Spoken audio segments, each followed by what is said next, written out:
नमस्कार मित्रांनो, आज आपण 9वीचं जे दुसरं प्रकरण आहे तो आपण सुरू केला आहे. त्याच्यामध्ये जो पुढचा टॉपिक आहे तो आज आपण घेणार आहे. तर मागच्या लेक्चरमध्ये आपण जूल आणि अर्ग हे जे एनर्जीचे जे युनिट्स आहे फोर्सचे तर वर्कचे हे आपण बघितले. आज आपण वर्कचे अजून काही प्रकार बघणार आहे. त्यामध्ये positive work, negative work and zero work.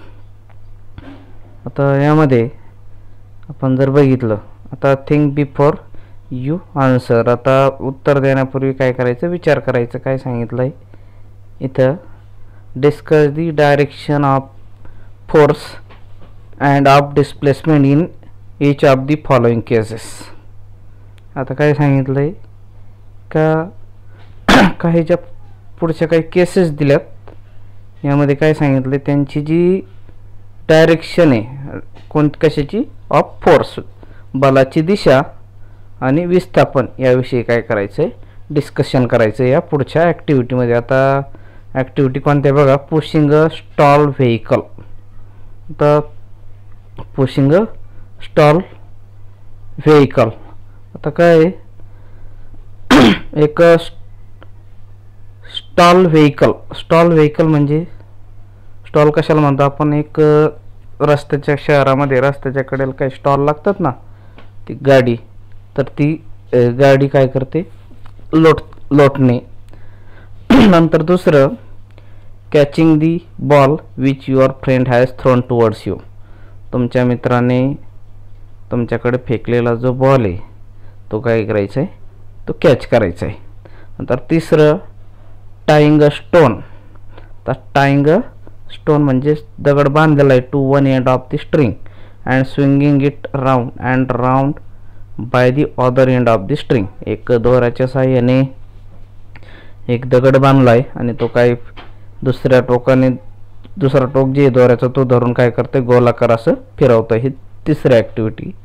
चौथी, walking up and down in staircase. Staircase म्हणजे काय, शिड्या असतात ना वर चढण्यासाठी, तर हे जी स्टेअरकेज आहे यावरती काय करायचं आहे, वर जायचं आणि खाली यायचं आहे. आणि अजून दुसरी काय ॲक्टिव्हिटी दाखवली ती आहे क्लाइम्बिंग अ ट्री, झाडावर चढणे. नंतर तिसरी आहे stopping a moving a car by applying brakes. चालती जी कार आहे ती काय करायची, स्टॉप करायची. कशी, बाय अप्लाइंग ब्रेक दाबून काय करायची, ती स्टॉप करायची. ज्या ॲक्टिव्हिटी आपण जे बघितले 5, तर you will notice that in some of the above example. आता वरचे जे उदाहरण आहे यामध्ये काय नोटीस करतो आपण का, the direction of the force and displacement are the same. तर आपण जे बल ज्या दिशेने लावलं आहे आणि त्या वस्तूचं, ज्या वस्तूवर आपण बल लावलं आहे त्याचं विस्थापन हे काय होतं आहे, एकाच दिशेला होतं आहे. म्हणजे आपली बलाची दिशा पण आणि त्याचं विस्थापन पण काय होतं, इट इज अ सेम. आणि in some other cases these directions are opposite to each others. आणि ह्या ज्या डायरेक्शन्स आहे, अप्लाइंग फोर्सची डायरेक्शन आणि डिस्प्लेसमेंटची direction, these are the in opposite sides the direction. So they are perpendicular to each others. In this case the work done by the force is as follows. आता अशी जर condition असेल, आता 3 condition सांगितल्या, तर त्यामध्ये पुढच्या काही पॉसिबिलिटीज सांगितल्या. आता पहिली काय सांगितली बघा, पहिली, व्हेन फोर्स अँड डिस्प्लेसमेंट. आता ज्यावेळेस बल आणि होणारं विस्थापन आर इन सेम डायरेक्शन, जर दोन्हीची दिशा जर एकच असेल तर त्यावेळेस हा अँगल जो आहे दोन्हीमध्ये तो कसा असणार, it is 0 degree Celsius. The work done by forces are the positive. याला काय म्हणायचं आहे, पॉझिटिव्ह वर्क्स. लक्षात आलं, जर दोन्हींची जर डायरेक्शन जर सेम असेल फोर्सची आणि डिस्प्लेसमेंटची, तर त्यावेळेस then theta is equal to 0 degree, then work done is a positive work, त्याला काय म्हणू आपण पॉझिटिव्ह, दोन्हीची दिशा जर सेम असेल तर. हा झाला पहिला प्रकार. नंतर दुसरं, when the force and the displacement are in opposite direction. बघा आता इथं ऑपोजिट शब्द आहे, म्हणजे दोन्हीची दिशा जी आहे ती कशी असणार आहे, एकमेकाला विरुद्ध असणार आहे. मग विरुद्ध असल्यामुळं थिटा अँगल काय होणार आहे, तो 180 डिग्री सेल्सिअस. म्हणजे 180 degree Celsius the work done is to be negative. आणि जर दोन्हींची विरुद्ध दिशा असेल तर त्या वर्कला काय म्हणणार आपण, निगेटिव्ह वर्क. नंतर तिसरं जो आहे तर when the applied force did not causes any displacement. जर आता एखाद्या वस्तूवर जर आपण बल लावला असेल आणि कोणत्याही प्रकारचं जर डिस्प्लेसमेंट तिथं होत नसेल, then or when force and displacement are perpendicular to each other. म्हणजेच किंवा मग अप्लाइड फोर्स आणि त्याचा डिस्प्लेसमेंट हे कसं असणार आहे, it is a perpendicular to each others. आणि म्हणजेच कसं, या पद्धतीने. आणि मग त्यामध्ये होणारा जो अँगल आहे तो कसा असणार आहे, इट इज अ 90 डिग्री. म्हणजेच काय, the work done by force is 0. त्यावेळेस कोणत्याही प्रकारचं वर्क होणार नाही. अशा पद्धतीने आपण हे 3 बघितले. आता पहिलं सेम डायरेक्शनला पॉझिटिव्ह वर्क, दुसरं ऑपोजिट डायरेक्शनला निगेटिव्ह वर्क, आणि इथं ऑपोजिट नाही आणि सेम नाही तर कसा अँगल आहे, परपेंडिक्युलर. हा शब्द महत्त्वाचा आहे, लक्षात ठेवा. कुठं आहे हा परपेंडिक्युलर शब्द. तर परपेंडिक्युलर म्हणजे असं म्हणतो आपण, म्हणजे जो अँगल तयार होणार आहे तो किती होणार आहे, तो 90 डिग्री. आणि इथं कोणत्याही प्रकारचं डिस्प्लेसमेंट होत नाही, म्हणजेच वर्क कसं असणार आहे, इट इज टू बी 0. अशा पद्धतीने आपण 3 वर्क बघितले, पॉझिटिव्ह वर्क, निगेटिव्ह वर्क आणि 0 वर्क. तर हे लक्षात ठेवा, यामध्ये अँगल हा 0 डिग्री पॉझिटिव्हमध्ये, निगेटिव्हमध्ये 180 आणि 0 डिग्रीमध्ये तो 0 वर्कमध्ये 90 डिग्री. आता पुढं एक ॲक्टिव्हिटी दिली, काय करायचं सांगितलं, ट्राय दिस. आता आकृतीमध्ये आपल्याला दिसतं एक टेबल आहे आणि ग्लास आहे, आणि त्या ग्लास बघू काय ॲक्टिव्हिटी सांगितली डिटेलमध्ये. Take a plastic cup. तर काय करायचं, एक प्लास्टिक कप घ्यायचं आहे आणि make a hole in the centre of its bottom. त्याच्या तळाशी काय करायचं, एक छिद्र पाडायचं आहे त्या प्लास्टिक कपच्या. Take a long thread. एक लांब दोरा घ्यायचा आहे, डबल इट, आणि त्याला काय करायचं, टेक अ लॉंग थ्रेड आणि डबल इट, आणि त्याला डबल करायचं and pass it into the holes. आणि तो छिद्र पाडलं आहे त्यामधून काय करायचं, तो पास करायचा आहे. Tie a thick enough not at the end up so the knot will be passed through the hole.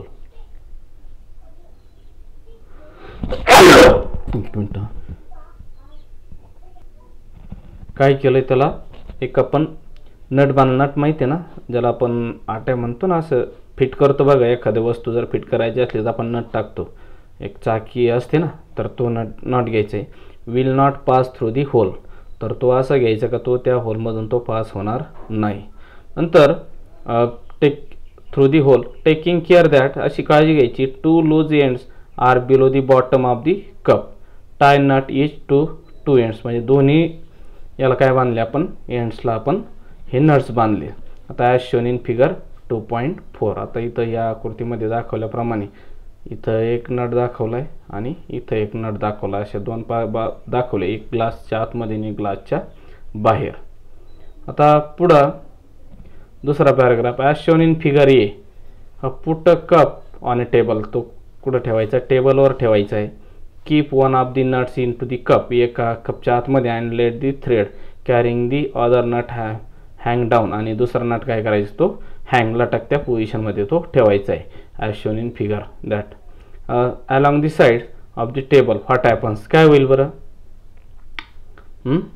काय सांगता येईल, तर तो नट काय होईल, एका बाजूला वडेल ना त्याला. म्हणजे इथं फोर्स कसा आहे, तो अनबॅलन्स फोर्स आहे थोडक्यात. म्हणजे तो ग्लासला तो सहजासहजी ओढेल. नंतर आता तिसरं, as shown in figure B, when cup is sliding along the table stop it by putting the rulers in the its path. ज्यावेळेस हा ग्लास ज्यावेळेस ओढला जाईल त्या वजनाने त्या नटाच्या, त्यावेळेस काय करायचं, एक त्याला स्टॉप करायचं आहे, एक पट्टी ठेवून काय करायचं, तो स्टॉप करायचा. नंतर as shown in figure C, keep the cup at the centre of the table and leave 2 nuts. आणि मग आता 2 बाजूला 2 नट्स बांधायचे आता. आणि ज्यावेळेस आपण दोन्ही नट असे हँगिंग पोझिशनमध्ये आपण ठेवू त्यावेळेस काय होईल, तो ग्लासचं स्लायडिंग होणार नाही, तो ग्लास सरकणार नाही. म्हणजे बोथ साईडला काय झालंय, तिथं एक दोन्ही फोर्स काय झाले त्यावरती अप्लाय झाले. म्हणजे जर अनबॅलन्स फोर्स असेल, एकाच बाजूला असेल तर तो ओढल्या जातो, आणि दोन्ही बाजूला जर फोर्स असेल तर ती वस्तू ओढल्या जाणार नाही. आता काही क्वेश्चन विचारले. Figure A, why does the cup get pulled. नंतर फिगर ए मध्ये आता हे जे आकृती बघितले आपण, तर कप का पुल झाला, ओढला गेला. What is the relation between displacement and cup and the force applied through the ruler. त्याची डायरेक्शन सांगायची. सी मध्ये काय आहे, why doesn't cup get displace. तिसऱ्या आकृतीमध्ये तो का डिस्प्लेस झाला नाही, तर कारण की दोन्ही बाजूला काय आहे, इक्वल फोर्स तिथं अप्लाय झाले. आणि बी मध्ये एक सिंगलच फोर्स हा अप्लाय, त्यामुळे तो काय झाला, तो स्लाइड झाला. In 3 actions above that the relationship between applied force and displacement. तर हे 3 फिगर जे आहेत ते आपल्याला हा रिलेशन दाखवतात त्या अप्लाइड फोर्सचा. नंतर आता सपोज आर्टिफिशियल, आता एक माहिती सांगितली. Suppose an artificial satellite is moving around the earth in a circular orbit. आता एक आर्टिफिशियल सॅटेलाइट आहे आणि तो काय करतोय, पृथ्वीच्या सर्क्युलर ऑर्बिटमध्ये, कक्षेमध्ये तो असा फिरतोय गोलाकार. As the gravitational force acting on A satellites along the radius of the circle and it's displacement along the tangent to the circle are perpendicular to each other, the work done by gravitational force is 0. लक्षात ठेवा, ज्यावेळेस एखादी वस्तू आहे आणि ती गोलाकार जर फिरत असेल इन कॉन्स्टंट सर्क्युलर मोशनमध्ये, तर त्यावेळेस त्यावरती कोणता बल असतो, तिथं वर्क डन हा कसा होतो, फोर्स इज 0 सांगितलं आहे. कारण की तिथं आपण बघितलं होतं ना का थिटा किती असतो, तो इज इक्वल टू 90 डिग्री, आणि त्याला काय म्हणतो आपण, इट इज त्याला आपण 0 डिग्री किंवा 90 डिग्री किंवा 0 वर्क्स असं म्हणतो. जर काय कशाची डिस्प्लेसमेंटची आणि फोर्सची डायरेक्शन ही कशी असेल, परपेंडिक्युलर टू इच अदर्स. आता याविषयी कोण काम, आता इथं एक उदाहरण कसं सांगितलं आहे, आपलं आर्टिफिशियल सॅटेलाइट्स हा पृथ्वीभोवती फिरतोय, गोलाकार फिरतोय, म्हणजे तिथं फोर्सची डायरेक्शन आणि डिस्प्लेसमेंट ही कसं असणार, एकमेकाला परपेंडिक्युलर. आणि त्यामुळे तिथं फोर्स जो आहे तो काय, वर्क डन हा कसा होणार आहे, तो इट इज 0 वर्क्स. आता इन्स्टिट्यूट ॲट वर्क्स, आता याविषयी कोण, the national physical laboratory new दिल्लीला आहे, वॉज कन्सेप्च्युलाइज इन 1943. आता कधी 1943 मध्ये कन्सेप्च्युलाइज केलं आहे. It functions under the Council of Scientific and Industrial Research. आता ही कोणाच्या अंडर काम करते, तर या Council of Scientific and Industrial Research. It conducts basic research. तर ती काय, कोणते प्रोग्राम राबवते, it conducts basic research in various branches of physics. भौतिकशास्त्रामधल्या विविध ज्या ब्रँचेस याविषयी ती रिसर्च राबवत असते ही संस्था. कोणती, national physical laboratory which are place in New Delhi. And institute engage in development work. Its main objective is, आता तिचा मेन हेतू कोणता आहे, is to establish national standards of various physical quantities. तर काय स्थापित करणे, नॅशनल स्टँडर्ड्स, आपलं जे स्टँडर्ड्स आहे national standards of various physical quantities. तर अशा पद्धतीने हा संस्थेविषयी एक माहिती दिली, national physical laboratory new Delhi. त्यानंतर काही उदाहरणं सोडवलेत, तर 2 एक्झाम्पल सोडून दाखवलेत. त्यामध्ये calculate the work done to take, एक minute, calculate the work done to take an object of mass. आता कार्य आपल्याला काढायचं सांगितलं W, आणि किती वस्तूचं मास दिलं आहे ऑब्जेक्टचं, तो आहे 20 किलोग्रॅम. 20 किलोग्रॅम मास आहे. Of height of 10 metre. आता 10 मीटर उंची, हाईट किती दिली आपल्याला, ते 10 मीटर. आता मास आहे 20 किलोग्रॅम. आणि यस म्हणजे काय, डिस्प्लेसमेंट किती होणार आहे, तर यस म्हणजेच काय, तो हाईट आहे, तो दिला आहे 10 मीटर. आता G is equal to, G म्हणजे काय, इथला हा अर्थ ग्रॅव्हिटेशनल फोर्स तो किती असतो, 9.8 मीटर पर सेकंड स्क्वेअर. हा जनरल नॉलेजसाठी बऱ्याच वेळेस प्रश्न येतो, तर तो लक्षात ठेवा का हा 9.8 जो आहे तो मीटर पर सेकंड हा आपल्या पृथ्वीचे ग्रॅव्हिटेशनल फोर्स आहे, मीटर पर सेकंड स्क्वेअर. युनिट पण लक्षात ठेवा, 9.8 मीटर पर सेकंड स्क्वेअर. आता फोर्सचं एकक आहे आपल्याला माहिती आहे M इंटू G. आता मास आहे 20 आणि ग्रॅव्हिटी जी ती इंटू 9.8. तर द निगेटिव्ह साईन, आता इथं लक्षात ठेवा, तर बऱ्याच वेळेस विद्यार्थ्यांना हा प्रश्न पडतो का हा निगेटिव्ह साईन का घेतात. तर negative sign is taken because the displacement is opposite to the direction of the force. लक्षात आलं, आपण बघितलं होतं ना 3 प्रकार, पॉझिटिव्ह वर्क, निगेटिव्ह वर्क आणि काही झिरो वर्क. तर त्यामधला जो निगेटिव्ह वर्क काय कधी होता, तर फोर्सची डायरेक्शन आणि डिस्प्लेसमेंटची डायरेक्शन ही कशी असणार आहे, एकमेकाला अपोजिट ज्यावेळेस असेल तर त्यावेळेस ते काय वर्क कसं असणार आहे, it is a negative work आणि त्यामध्ये 180 डिग्रीचा अँगल असेल. तर त्यामुळे काय घेतलं इथं मायनसमध्ये साईन घेतलं आहे. मग काय, the displacement is opposite to the direction of the force. फोर्सच्या तो डिस्प्लेसमेंट कसं होतं आहे, ऑपोजिट होतं आहे, म्हणून काय घेतलं आहे, हा निगेटिव्ह घेतलं आहे. लक्षात ठेवा, फार महत्त्वाचं वाक्य आहे हे. तर पुढं एफ इज इक्वल टू, आता कॅल्क्युलेशन केल्यानंतर आपल्याला किती येतं आहे, 196 न्यूटन्स. मग आता वर्कचं फॉर्म्युला आपल्याला माहिती आहे, W is equal to F into S. F आपण काढला आहे -196 आणि आपल्याला एस तर दिला आहे, ती हाईट दिली होती किती, 10 मीटर दिली होती ना. तर मग हा मल्टिप्लाय केल्यानंतर W is equal to -1960 joules. The negative sign appears because the direction of the force is opposite to the direction of the displacement, so that work done is negative. आणि मग work done किती झाला, हा निगेटिव्हमध्ये आला तो आणि त्याचं एकक हे जूलमध्ये. लक्षात आलं, याचा युनिट्स आहे म्हणून हा जूल घेतला आहे. आणि जर सीजीएस युनिट जर असते, हा ग्रॅमऐवजी ग्रॅमच, मीटर ऐवजी सेंटीमीटर जर असता आपल्याला काय घ्यावं लागलं असतं, इथं जूलऐवजी अर्स आपल्याला घ्यावं लागलं असतं. हा झाला पहिलं एक्झाम्पल. आता दुसरं जे एक्झाम्पल आहे तर तो आहे Praveen has applied a force. आता प्रवीण नावाचा व्यक्ती, त्याने किती बल लावलं आहे, 100 न्यूटन एवढं त्याने बल लावलं आहे. And object at an angle of 60 degree. आता किती degree, 60 degree to the horizontal. The object get displace in horizontal direction 400 joules work. आता किती कार्य किती झालं तिथं, 400 works done. What is the displacement. आता आपल्याला काय काढायचं, डिस्प्लेसमेंट काढायचं. आता आपल्याला अँगल दिला आहे तो किती दिला आहे, कॉस 60 डिग्री.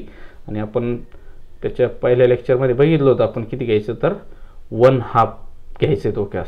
आता गिवन थिटा किती आहे आपला, हा 60 डिग्री, फोर्स आहे किती 100 न्यूटन, डब्ल्यू किती झालं आहे तिथं कार्य 400 joules. आता आपल्याला काय काढायचं सांगितलं, किती डिस्प्लेसमेंट तिथं होईल आपल्याला काढायचं. आता फॉर्म्युला हा पाठ करून घ्या, W is equal to F into S आहे ना, तर एस तो किती आहे, कॉस थिटा. तर आता डब्ल्यू 400, एफ फोर्स आपण 100 न्यूटन दिला, इंटू एस इंटू 1/2. आता 400 त्याचं कॅल्क्युलेशन केल्यानंतर 400 आपण 100 is equal to 1/2 into S. आता कॅल्क्युलेशन केल्यानंतर 4 into 2 is equal to S, then S is equal to 8 metre. अशा पद्धतीने आपलं हे डिस्प्लेसमेंट येईल. तर फॉर्म्युला लक्षात ठेवा, F S, W is equal to F S आणि डब्ल्यू इज इक्वल टू इकडचा जो आहे तो एफ इंटू एस. तर अशा पद्धतीने जर फॉर्म्युले जर लक्षात ठेवले तर तुम्हाला कोणतंही जर उदाहरण दिलं तर आपण यामध्ये तो सोडवू शकतो. तर आज इथं स्टॉप करू, नंतर पुढचा जो टॉपिक आहे तो पुढच्या व्हिडिओमध्ये मी देईल. धन्यवाद.